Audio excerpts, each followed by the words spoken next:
Welcome back to Contemporary Black Voices, where the topic today deals with suicide in the Black community. Before I go to Caleb, let me go ahead and kind of jumpstart this conversation. Are there behaviors indicative of someone contemplating suicide? I think that's one of the misconceptions. Sometimes that's due to media, just the rhetoric that gets put out there. A person who is in that space to take their life, the rhetoric is that they display signs of depression, they look sad, they look like they're at that point when oftentimes we don't look like what we've been through. That throws people off. I remember after losing my brother, in the first few days I got home and I was with my mom who has lost her child. I remember her saying, like, I just talked to him. He was fine. I don't understand, like, how are we here? So no, I think that's just the misconception a lot of times, is that, we had a celebrity, Black celebrity, the gentleman who was the DJ on Ellen's show, take his life, and everyone's so confused, like, how? So no, I think that's just the misinformation a lot of times, that we're gonna see it before, and oftentimes we don't, unfortunately. Caleb, you had a series of questions in that mind? Yeah. So, and y'all know I'm going to go there. So we're going to talk about the elephant in the room, which is race. Yes. And so I know that I know you mentioned ACE, and so I know some of the most mentioned traumas when they talk about that are divorce, Yes. Financial instability, and abuse in the home, right? Yes. And so, which again is attributable to some of the jobs that the parents have that lead to that financial stress. Yep.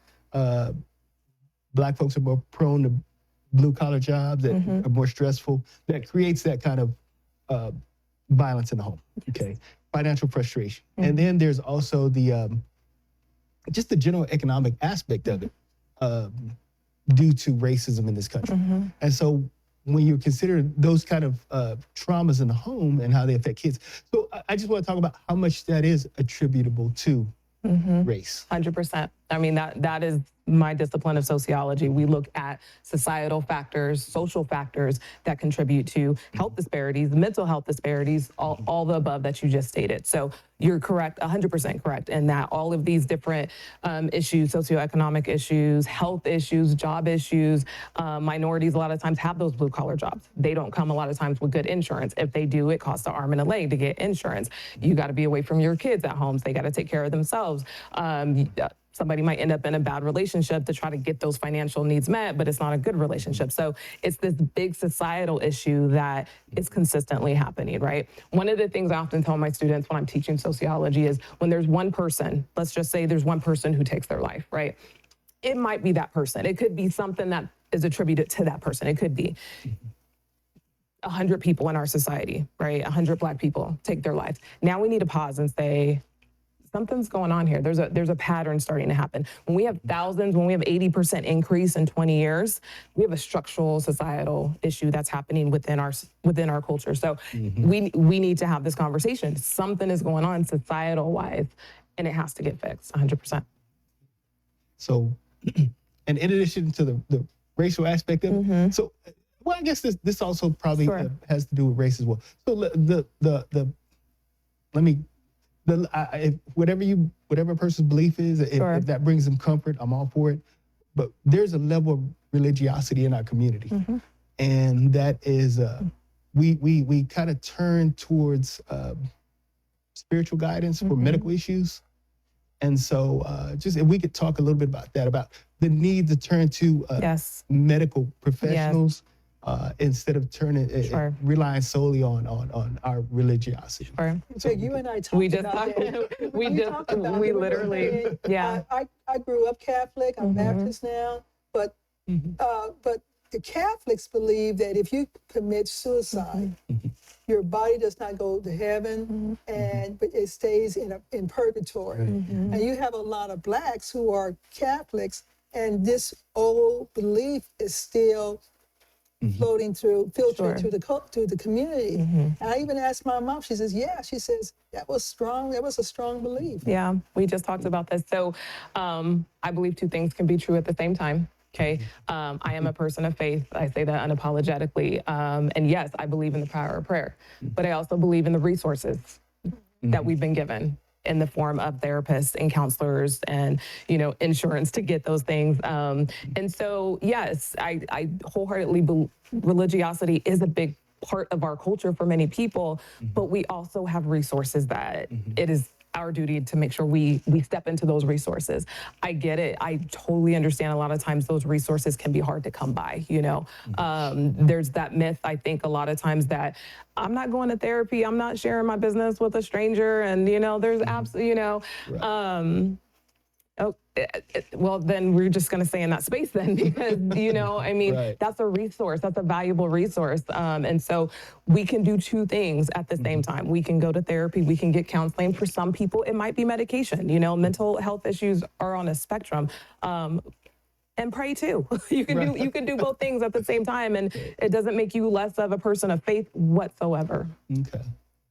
I mean, and I'm glad you said, I want you to, because they're not gonna listen to me. I want them to hear from you that, you know what I mean? That depression it's not a social issue, it's a medical issue. It is. And so that they need to, we need to, if I'm having chest pains, I'm not gonna go to my pastor, I'm gonna go to the emergency room. Yeah. And so if you're feeling depression, or any kind of mental issues, they need to turn to a medical professional and not just, again, it's okay. There's a wide variety of tools in that toolbox. Right. But I just think that they need to hear that they need to really turn to a medical professional. One of the things that I talk about when I talk about mental health disparities and bring in race and health disparities as a whole, a lot of times, do y'all know sometimes we have that family member, sometimes they're a little bit older and they've had like this cough forever, or they've had something wrong forever, and then they think it's normal, but it's not normal to cough for 3 years, know? So it's hard for a lot of people to realize that mentally, if you have felt depressed for a long time, that's not normal, right? And a lot of times we don't take the time to step into the space of like, maybe I need to go talk to somebody. Maybe I need to figure out. But if that's what you've known for so long, that sometimes is challenging. That's why these conversations are important, right? To say, you know what, Sharon, as your friend, have you thought about seeing a professional? There's nothing wrong. There's nothing wrong with that. So, we have to do better when it comes to, embracing that, it's okay. We share personal experience. Sure. I had been in counseling for some reasons, but I was noticing a difference between the counselor. My first counselor was white. We got along, but the connection wasn't there. Yeah. But when I went to a Black woman as my counselor, it's kind of like I could talk, she understood. Our lived experiences were almost similar. And so I think that this raises another point that we need to see the advertisement of more Black counselors in the city. We do. Male and female. Yeah. You wanted to talk about before we want to, Sure. I want to make sure you get a chance. Yeah. Talk about your personal experience. Yeah, absolutely. Like I mentioned, I just lost my brother a year and a half to suicide. The question asked. No, I was going to say before you go. Yeah. Very personal experience. Yeah, that's what I was going to ask her about. Yeah. My personal experience with losing my brother, yes. A year and a half ago, got that phone call from my stepdad, that my brother had taken his wife the night before. And there's really no words. I will say it changes you as a person. I've always been an empathetic, caring type person, personality-wise. That has magnified because now I see people differently. I wonder, what is going on? Are you okay? It changes my narrative, when somebody asks me how many siblings I have, depending on how long I'm going to interact with that person. I might say I have 2 younger sisters. I might, it just, so it changes your narrative. To be the survivor of somebody, you question so many things. Could I have, should I have, but it does. I wouldn't wish that on anyone, his impact. He was a father, a son, and, brother, of course, and so for me to make sure, his memory stays alive and to honor him, this is what I need to do. This is what I need to do to make sure if somebody gets to that point, they know it's okay. 988 is the new number hotline, the suicide hotline number for people. We got to keep talking about it. We got to check on each other. So nobody is sitting where I'm sitting. I don't want anybody to have to feel what that feels like to And lose that's a what I loved wanted to one. ask you. Sure. Can you tell us about him, who he was as a person? Sure.